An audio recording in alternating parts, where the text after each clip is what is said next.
So as the name suggests, sum function will add up all the numeric values in a container. So say we have our list. It has 3 elements, 3, 2, and 1. If we were supposed to pass it to some function, then it will add up all these 3 elements and the output would be 6. If you want to add one more element along with all the elements in the list, suppose you want to add one more value, say 4. So what it's going to do is add all the 3 elements, 3, 2, and 1, which was 6. Along with that, we are adding one more value, 4. So the output would be 10 in this case, right? But please note, if any value would have been a string, then it would have thrown error.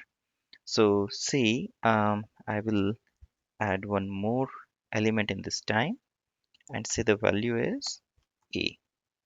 Now on the same list where if we were supposed to use some function, this will throw an error.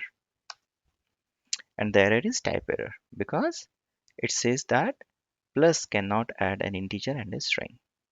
Okay. Similarly, we can use sum on tuple and set. So say we have tuple where, oops, I have to change it because otherwise it keep throwing error, right? So in this case we have this tuple variable. Let me reassign value 123, and then if you sorry just sum these values, then you will get the output 6. And similarly you can do the same thing for set. Okay, I'll quickly do it here so that we are all clear with this.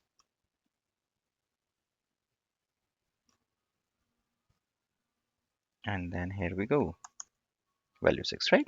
But please note that sum function is not applicable for dictionary, right? And also if any of these containers would have a string value, then it will throw an error. So if you really want to join string values, then we have to use join method, which we are going to cover next.